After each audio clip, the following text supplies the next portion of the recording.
put in 1/4 of a teaspoon of peppermint.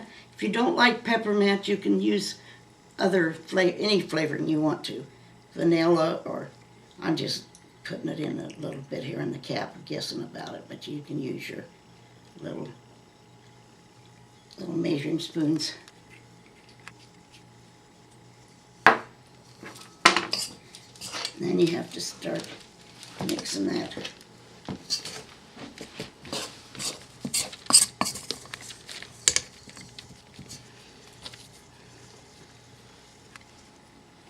These aren't hard to make, but they're just messy.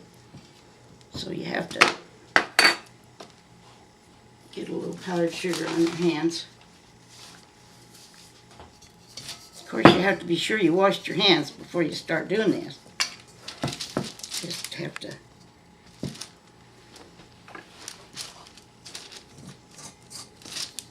scrape it off the bowl.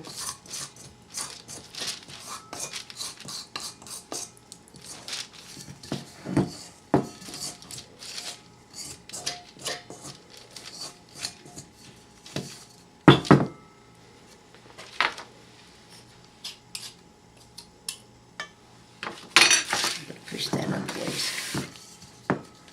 You just have to take your hands like this and knead it. Mix it all together. Squeeze it. You see, just squeeze it together. And that in the bottom, you work it up and work it in there too.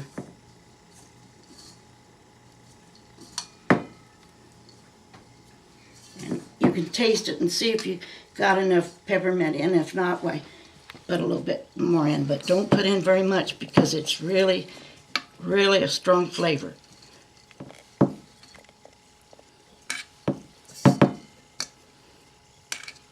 I'll put it out here, but I'll scrape the rest of that out and work it in, because you really don't want to waste it.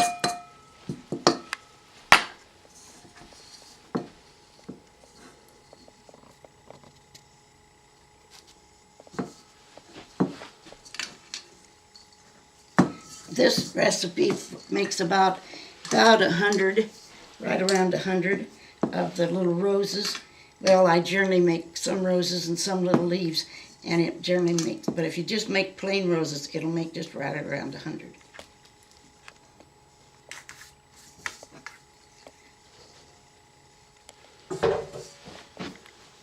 Now you still have to work it some more because it's not all mixed up.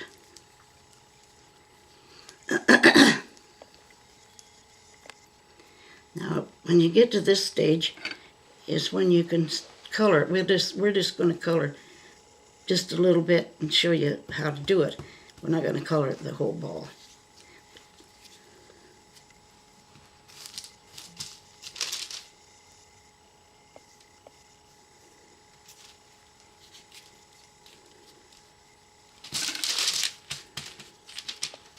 About right. Now we'll put this in a plastic bag, and then you can put that in the freezer or put it in the refrigerator and make it another time. But it'll keep in the freezer, well, I don't know how long. I never tried how long, because I've generally used it up after a while. But anyway, then we'll color this a little bit.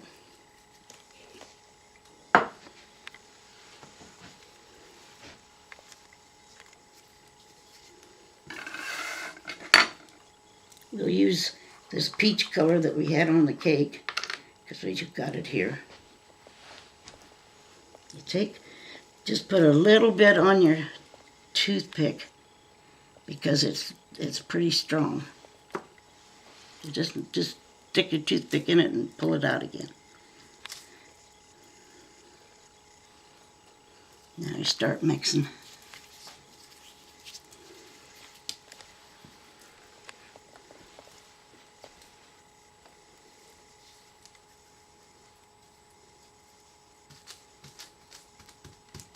Now that looks like we need a little more, because it isn't starting to get the color yet.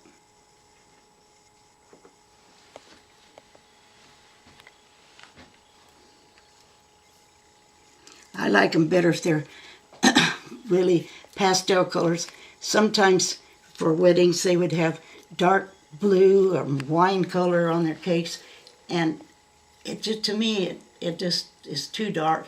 And the red, if you have red coloring, it's better to have white mints, because the red flavoring has bitter taste if you put too much in the frosting or in the mints. So it's better to stay away from the really dark colors. And sometimes, well, this makes about 100, but sometimes I'd make 500 or 600 mints for a wedding. That wasn't, wasn't any, most all weddings had that many, because you always figured they'd at least take 2, everybody'd take 2. So you had to have plenty. Now see, it's starting to color. You just have to keep working it like putty.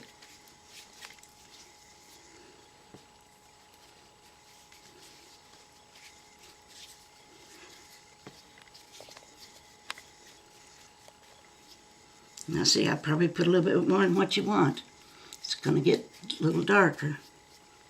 So you don't want any white streaks in it, unless you want multicolored. You could do that, I guess. But it's better to have them all mixed up.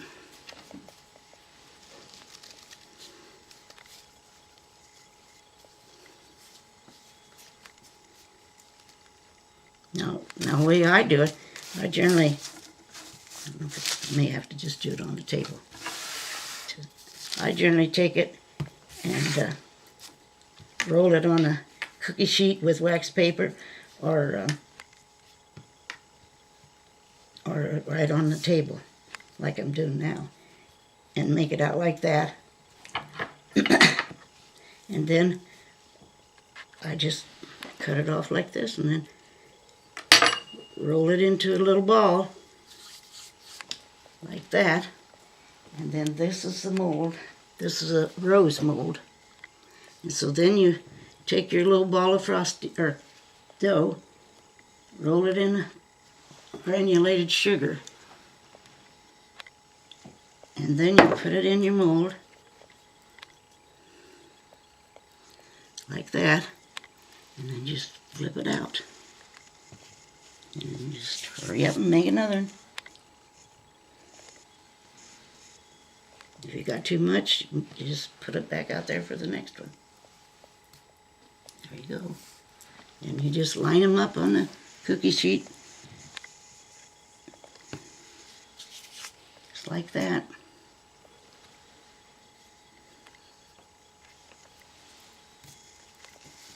Let them set till they harden up a little bit.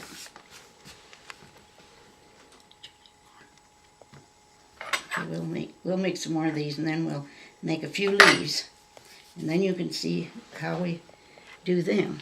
These are just real fun to make. They go fast. But if you don't dip them in sugar, they stick to the mold. And if you wash the mold, don't use soap and water. Just use plain water. I don't know why, but there's something about the soap that isn't good.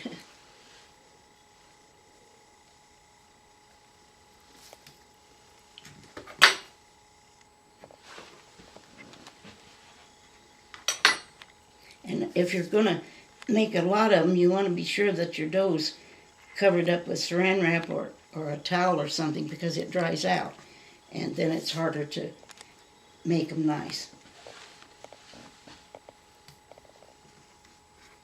And these mold, they used to come in a sheet, and there would be 12 or something on there, and then we just cut them apart and use them this way, because it was simpler to do them this way than it was to do a whole sheet full. Just roll them like that.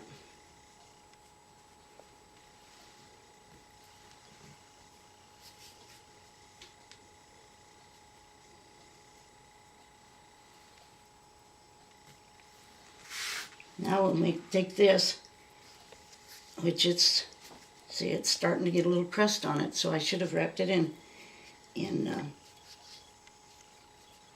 wax paper or plastic.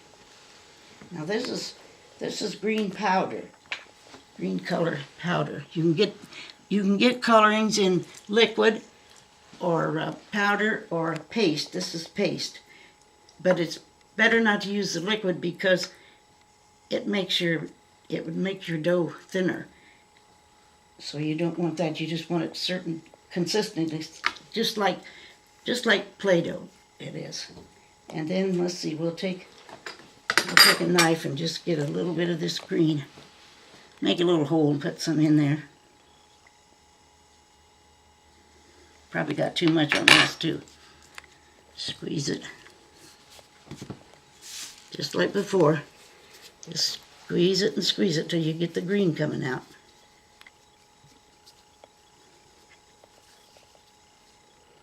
You can even roll it on here and work it there. Don't be better not, might get the green on our counter. Get it all decorated. But these are fun to make, and you can sit down and work on these, and you can have somebody else help you too, because it takes it takes a while to get them all done, but it's fun. Just like kids playing with Play-Doh, they like to make molds and things, and that's just what it is, just sugar Play-Doh. Sugar and cream cheese. There's also another recipe that I use sometimes that I don't have the recipe right here, but it's powdered sugar and butter and some corn syrup in it and salt and a little flavoring. And it's better because sometimes you wouldn't want the cream cheese setting out when it was hot. But the other would last longer. Be a little safer maybe. Now see, it's starting to get green.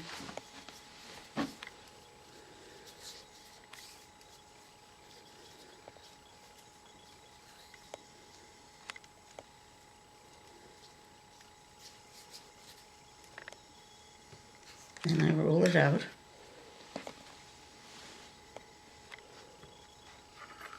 Do the same way. Now this is the leaf mold,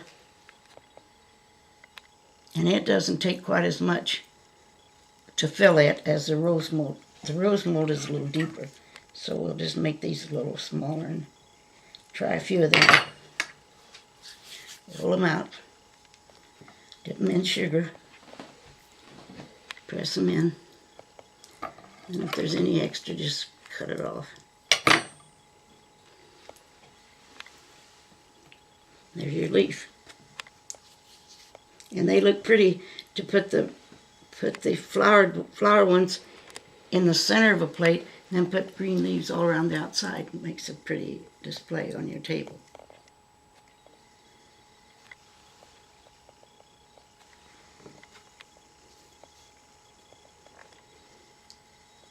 And it looks nice if you have white ones along with the colored ones, because some people don't like any coloring in their food.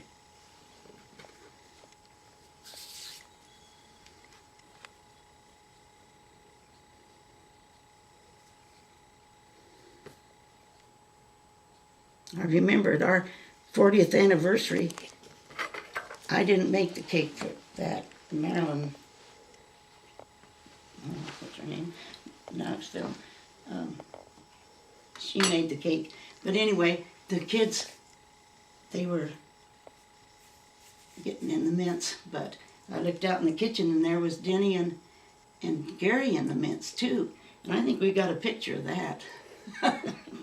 They all like these mints because they just pop them in their mouth and go for another one. You don't need to make out all these, but that's the general idea of making mints. And there's all kinds of molds you can get. I've got some star ones and different things, but I like these for birthdays or weddings best.